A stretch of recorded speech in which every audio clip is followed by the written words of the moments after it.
that Joe Biden canceled April Fools because nobody can come up with a prank that would top the joke that Joe Biden is. And it's funny until you start really thinking about it. And when I run, I often clear my head. And I got to thinking after watching a video of a defector KGB agent from Russia that maybe the installation of Joe Biden has been 20, 30 years in the making. I'm coming up on my 30th college anniversary from graduation, 1991. And over the last 30 years, we have seen the demoralization of America, literally demoralizing this country. It's a quest by the left to take everything that you think is reality and then change it. So what you think would be normal is no longer normal. Just look at what's going on with this whole transgender nonsense. Since when do we think that men should compete against women? That kids should have their gender changed at 10, 11, 12 years old? This is what I mean by taking what would normally be reality and flipping it on its head. So now they've got Joe Biden. They've demoralized the country over the past 20 to 30 years. And we feel like there's nothing we can do anymore. The opposite is true. Now is the time to use their words against them, to call out their hypocrisy, to call out their lunacy. They are the most powerful force when it comes to destructing their own liberal socialist agenda. So that's what I plan on doing. You should too. To a new day, I communicate ... did it ... dash. Hold up, wait a minute. Hidden in plain sight. Good morning, good afternoon, and good evening. What's in your community, locally and globally? I'm Vessel 1, and with me, Vessel 2. Hey, quick question. Is that hidden in plain sight? Vessel 1, Vessel 2. Talks about hidden in plain sight. And with that, let's get into it. Hold it now, wait. Ladies and gentlemen, brothers and sisters, do you know what time it is? What time is it? It's been a long time. I was giving you time to get the last one straight. Hidden in plain sight. Okay, let's push on to Dr. X and his take of what's going on in society. I ain't impressed with none of these people patting themselves on the back, giving each other awards for nonsense. We're in a narcissistic age. That's what we see going on with a lot of the young people. Look at me, I'll do whatever it takes to have you to look at me, no matter how outrageous it gets. Nothing wrong with people loving themselves. I'm a firm advocate of that. But you should also have respect for others. I'm a firm advocate of that as well. And I don't see that being practiced beyond the narcissism today. It's ugly. They have turned ugly things into things of beauty. They've turned everything upside down, man. Yeah. Everything. And I just sat back over the last few weeks in some pain because I never really went to the hospital. Okay, because I consider them modern day versions of concentration camps. As I said at this time last year, maybe a little earlier in January of last year, one of the last things we want to do is to be caught up in a hospital today. Do whatever you have to do to stay away from it. And as a heart patient, I should not be advocating that. But this is the reality of what hospitals represent. They have nothing to do with health care. Everything is upside down. They deal in death because that's exactly what they've been doing since 2019. Actually, before that. But they stepped up the process of killing people in 2019, and they haven't stopped.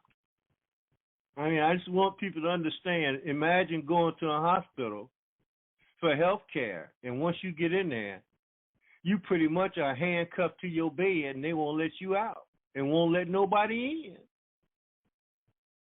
That's health care today. That's what they ushered in. Now, hospitals are participating in the monitoring of people who are not vaccinated.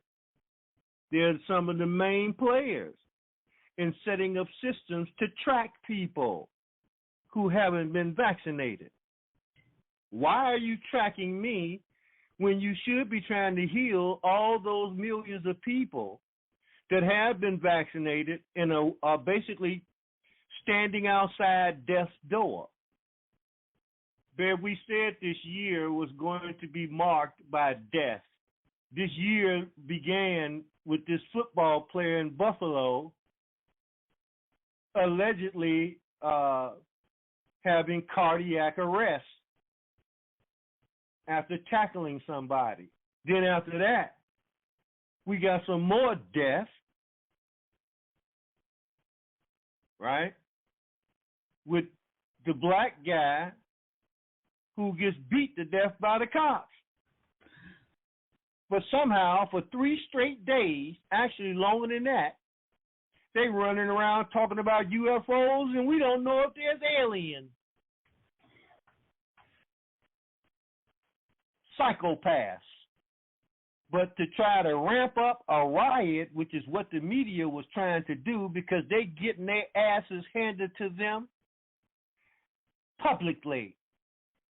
And it don't matter how much they try not to discuss all of the dirt that these psychopaths are involved with, they cannot hide it all. It's too much.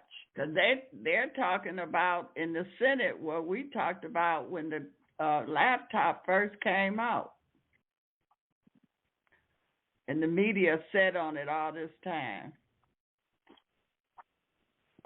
Everything that they said was lies. I mean everything. Not one thing. Yeah. All of it. And in the House of Representatives, you now see that small group of revolutionaries, I told you, that little group of Republicans. Yeah. But it don't take much because you're dealing with psychopaths. All of the stuff is documented. They can't get out from under it. It's like the people that produce the venom can't get out from under all of the death and destruction that they cause. I don't care how much they try to tell us to look up in the sky at some imaginary balloons. Because that's what the balloons are really all about. The balloons are nothing more than a carpet to cover up the dirt that these people have been engaged in. And it's all coming forth in buckets. I've never seen anything like it. Yeah.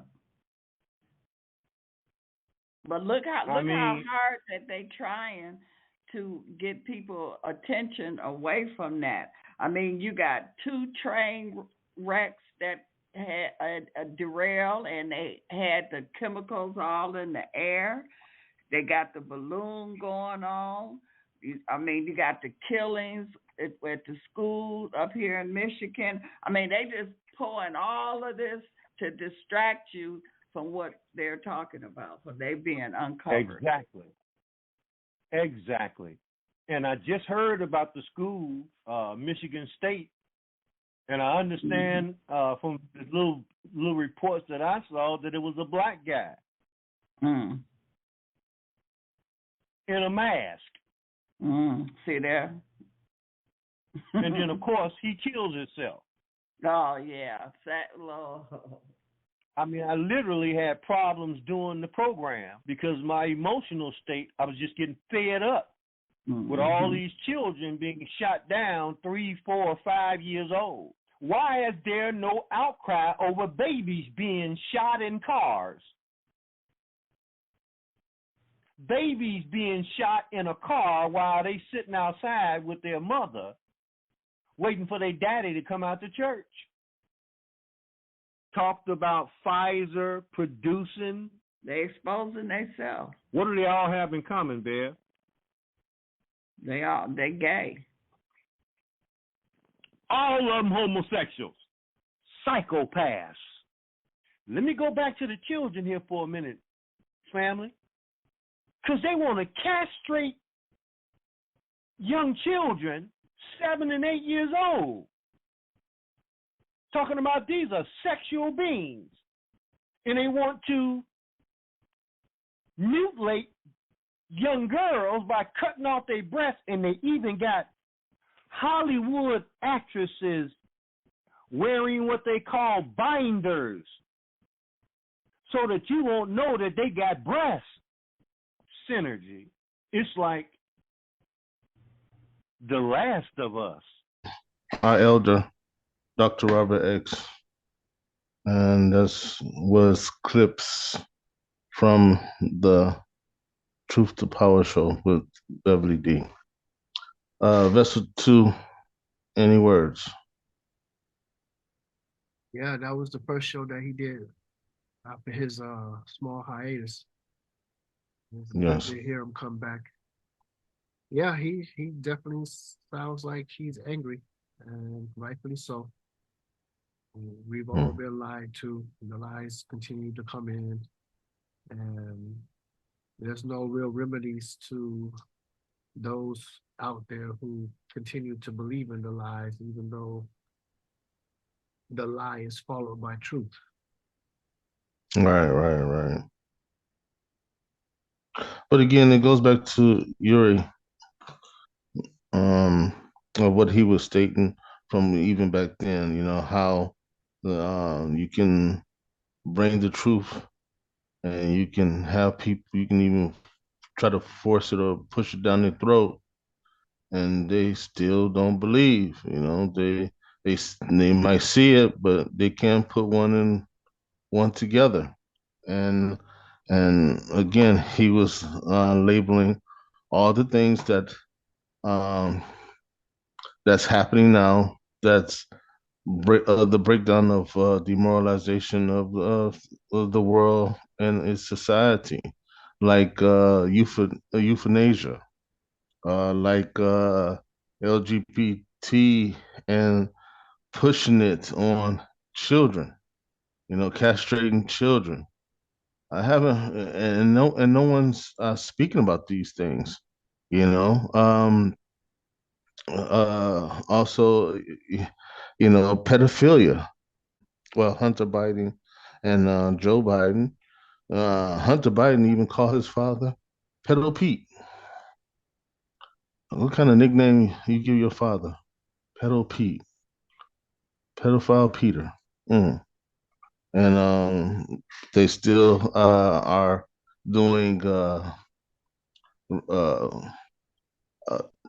checks and trying to find out what exactly is on Hunter Biden's laptop, which there are claims that he have child porn on them, and that they've been known about. It's been known about for some time, and mm, they're not speaking about it, or they keep it hidden. Um, there are other things that's going on, you know, the child trafficking, Jeffrey Epstein, and so on and so forth. It's just like I said, it's all, you know, things that was no back in the day are now acceptable, and I'm baffled. I can't. I don't see where or when this all happened. You know, it just all of a sudden it didn't just pop up, but I mean, just it's like wow, it just I don't know, you know, just it's here and it's accepted. I don't see it. You know, I can't believe it. Anything you want to add, Vessel 2, before pushing on? I believe it's always been here, and the difference is now the gatekeepers are just letting out the information. But none of this is actually surprising to me. Wow.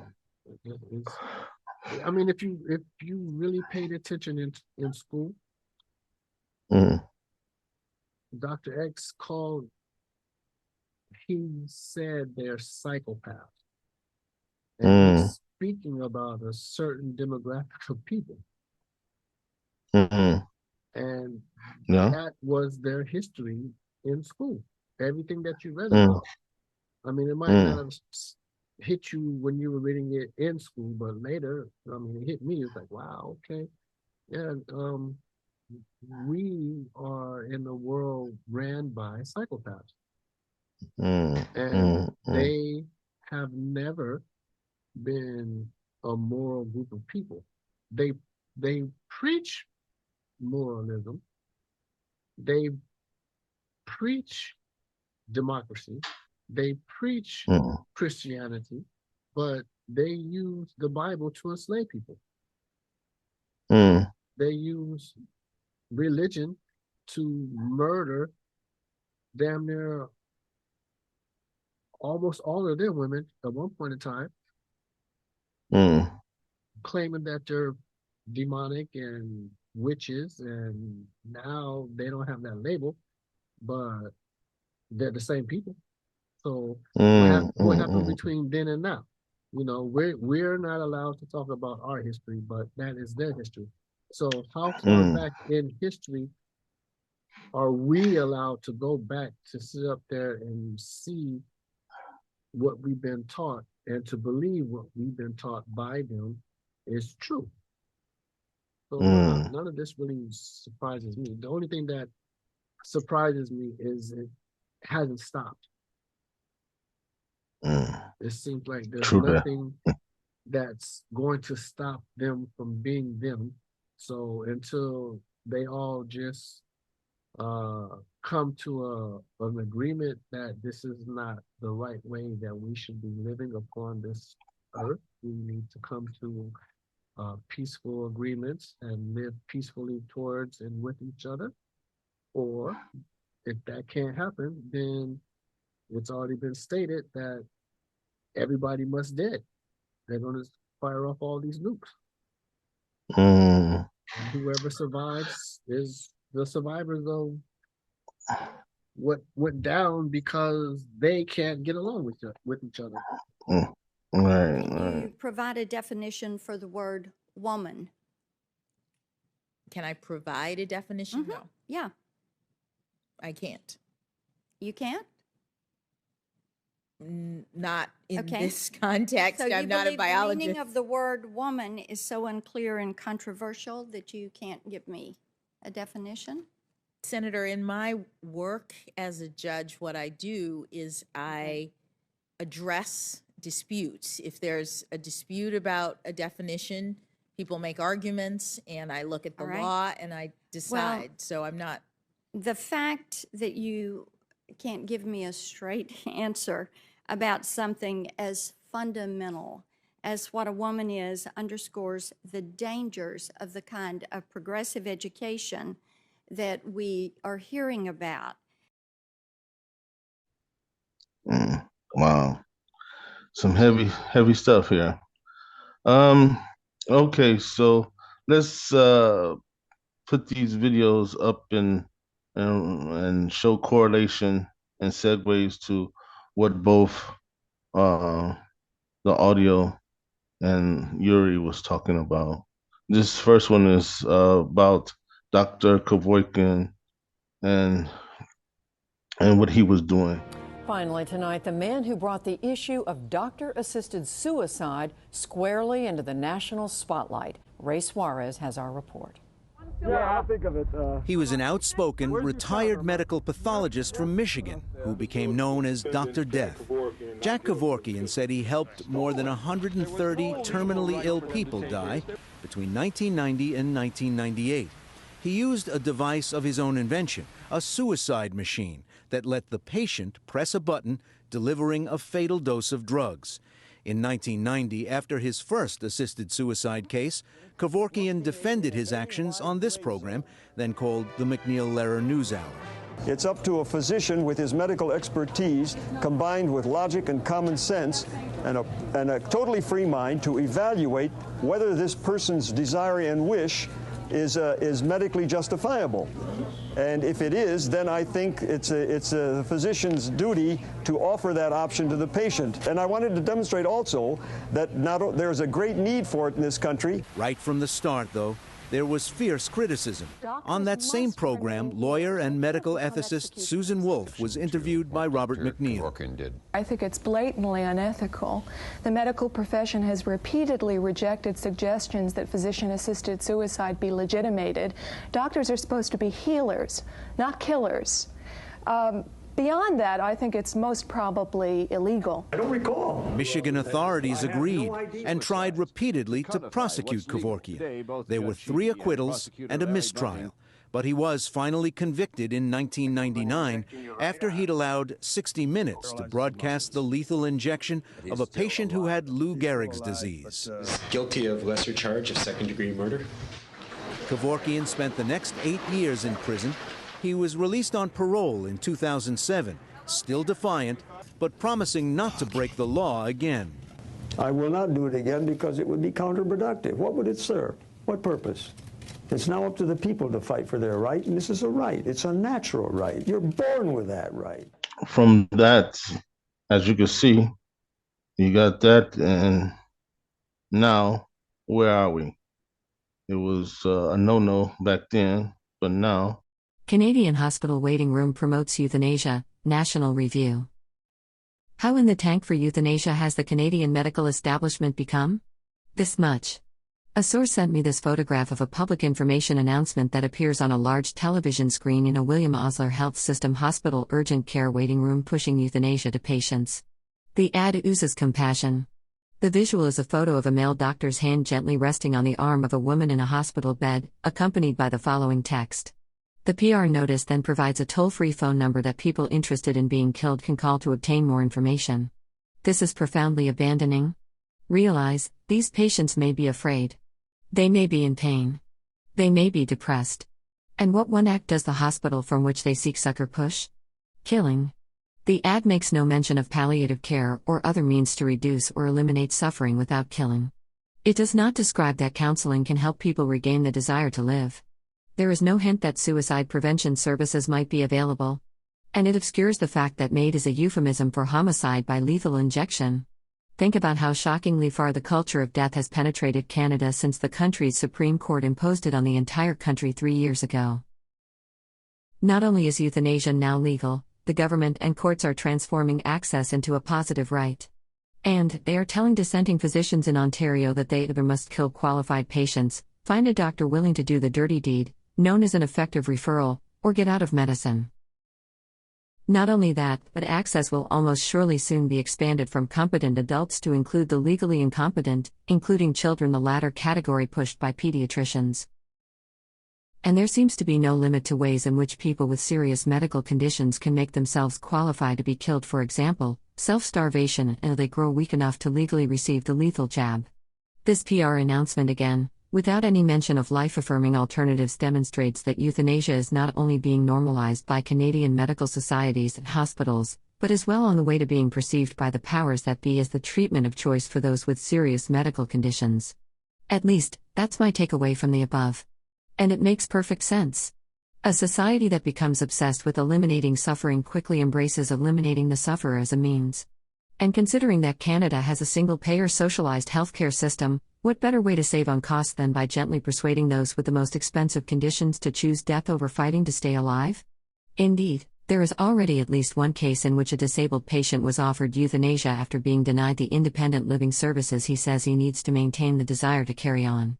Euthanasia corrupts everything it touches, including the healthcare system and a society's perception of the value of people with serious disabilities and illnesses.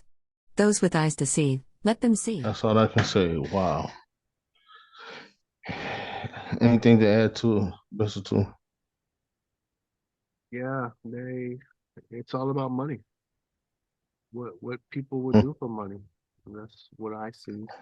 And you're talking also about a country where the founders of that particular country rounded up the natives and separated the children, sent them to boarding school, made them not be able to speak their own native tongue, cut their hair, and made them learn their history, denied them the rights of having a natural existence in their own land. So it's that mentality who now, after all these years later, turns the knife upon themselves, and they're still killing. Announced some new technology for its devices, that's iPhones, Macs, Apple Watches, that is designed to identify known images of child sexual abuse taken from the National Center for Missing and Exploited Children. Eventually, we got the actual manufacturer. They say without defeating encryption, which Apple's technology is prized for, that privacy element, they say that they can identify, using a digital fingerprint, if you will, any of these known images of child sexual abuse, and that they will then report that to the National Center for Missing and Exploited Children. They will disable the account and go from there. And obviously law enforcement will be notified because it's against the law. And the other thing that they're doing, they are going to scan messages for sexually explicit material, and then that material would not be shared with law enforcement, but that would be blurred, and the idea is to protect kids. So there's a third element to this, and that is that Apple says it will flag anytime a user uses Siri or search. Siri, you probably know, is the voice command element of Apple devices to search for this dangerous sexual content, right? Child sexual abuse content. Both of these elements are being objected to by a number of cybersecurity experts and civil liberty organizations like the Center for Democracy and Technology and the Electronic Frontier Foundation. Now, why? Because what they say is with this technology, effectively, the encryption for which Apple is touted, it's been a champion of privacy, is going to be degraded. Okay. And the other fear is that once the cat is out of the bag here and the technology is available and repressive regimes know about it, countries like China could insist that Apple put these images into the database and match them, and that could be used against dissident groups, the Uyghurs, it could basically be used as a political cudgel. An elite private school in Chicago is facing online criticism after a dean was apparently recorded by a right-wing activist group talking about the school's sex ed programming. Francis Parker School in Lincoln Park is the latest target of Project Veritas. One of its contributors recorded a video that appears to show the school dean saying sex toys were shown to students as part of a discussion. The school released a statement saying Parker's Board of Trustees supports the inclusivity of its curriculum. A school spokesperson said the dean was filmed without his knowledge or permission while describing one example of our inclusive LGBTQ+ affirming and comprehensive approach to sex education. Project Veritas deceptively edited the video with malicious intent. Joe Bruno. Yes. Hi there. James O'Keefe with Project Veritas. Hell no, to the no, no, no. You're on camera here talking about giving anal sex toys and butt plugs to little children.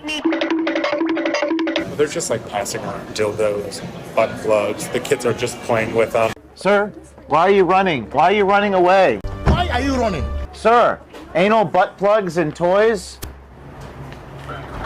Excuse me? Bruno, just, excuse me, this guy, this teacher is talking about giving sex toys to your children. This is the space where we're dismissing children. Right. Can you actually evacuate? evacuate the patio. Right, but he was giving sex toys to the children. I have children here. Isn't it ironic? Don't you think? Please evacuate. We're leaving, but he was talking about giving sex toys to children. Thank you for leaving. We understand. Reporter is asking someone a question. We are leaving, you bet. As you can see, he ran into the building as quickly as possible. Are we allowed to stand on the sidewalk, sir? Sidewalk, I can't control that. Thank you. We're going to stand on the sidewalk right here. Do you know a Joseph Bruno? Bruno? Bueller?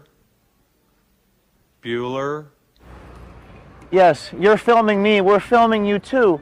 Joe Bruno, your dean of students, talking about giving sex toys to children. Okay. Japan weighs finally lifting age of consent from 13. A Justice Ministry panel on Friday proposed raising the country's age of consent, currently among the world's lowest at just 13, as part of a major overhaul of sex crime legislation. The move to raise the age of consent to 16 is part of a package of reforms that would also clarify rape prosecution requirements and criminalize voyeurism.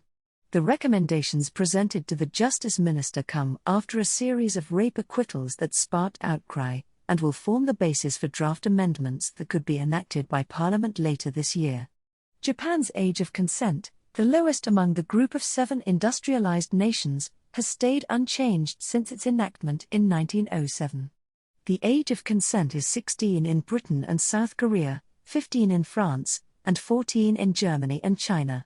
Under the current law, children at least 13 years old are considered capable of consent, meaning sexual activity with them is not considered statutory rape. This has meant even teen rape survivors face the same high bars to prosecuting perpetrators that adults do. In practice, regional ordinances banning lewd acts with minors are sometimes seen as effectively raising the age of consent to 18 in many parts of Japan. But they come with significantly lighter penalties than rape charges and deem sex with children merely unethical conduct, completely discounting its forced nature, said Kazuna Kanajiri, an activist fighting pornography and sexual exploitation. This leaves room for perpetrators to shift blame to the victims, and argue that sex was initiated or enjoyed by the children, said Kanajiri, who heads the Tokyo-based group PAPS and welcomes plans to raise the age of consent to 16. Teen couples who are no more than 5 years apart in age would be exempt from prosecution if both partners are over 13. Japan last revised its criminal code on sexual offenses in 2017, the first change in more than a century, but activists said the reforms were insufficient. And in 2019, a string of acquittals in rape cases triggered nationwide rallies. Among the most controversial provisions in the existing law is a requirement that prosecutors prove rape perpetrators used violence and intimidation to incapacitate victims. Critics have argued that the requirement effectively blames victims for not resisting enough, and say survivors can freeze up during assaults or submit to avoid further injury. The Justice Ministry panel did not scrap the wording but clarified it covers drugging, catching victims off guard, and psychologically controlling them. The clarification isn't meant to make it easier or harder to secure rape convictions, but will hopefully make court verdicts more consistent, Justice Ministry official Yusuke Osanuma said. Activists have welcomed the move as a step forward, though it still fails to meet international rape legislation standards, advocacy group Human Rights Now said in a statement. Japan, it added, should redefine the crime of rape as all non-consensual sexual intercourse. The panel also proposed a new offense covering the act of secretly filming someone for sexual purposes and lengthening the statute of limitations for sexual violence against minors to allow them more time to come forward. So a lot of people online are wondering why, according to Hunter Biden's electronic devices, Joe Biden's family refers to him as Pedo Peter. It's kind of weird. Why would they call a guy who showers with his own daughter Pedo Peter? We have no idea. Then we saw these pictures. They showed Joe Biden kissing his own granddaughter on the lips multiple times. In February of 2020, Joe Biden was speaking at a campaign event in Iowa. He said his daughter told him not to kiss her in public. Then he said his granddaughter is, quote, different. But granddaughters not only love their dads, their grandpops, they always like them, and that's the great thing. Thank you, baby. Thanks. Yeah, So it's totally normal. Sharing with your daughter is totally normal. But there is a reason the FBI wants to get its hands on Joe Biden's daughter's diary very badly and is willing to arrest people in order to keep that from becoming public. We'll let you continue to guess. Okay. Quickly, there's so much more that we could be doing. We could do. We like, share, and let us know we're doing our job correctly. Of course, there's now more questions than our answers, and it's up to you, the individual, and to protect your loved ones, the community, your friends, family, and even yourself. I'm Vessel 1 with Vessel 2. And Vessel 2, grace us with your final thoughts. Final thoughts. Stand on your square. Make sure you tell your loved ones that you care if you actually do care about them. Protect your children, as Vessel 1 said. Take care of each other. Stay virus free. Until next episode, peace. Peace.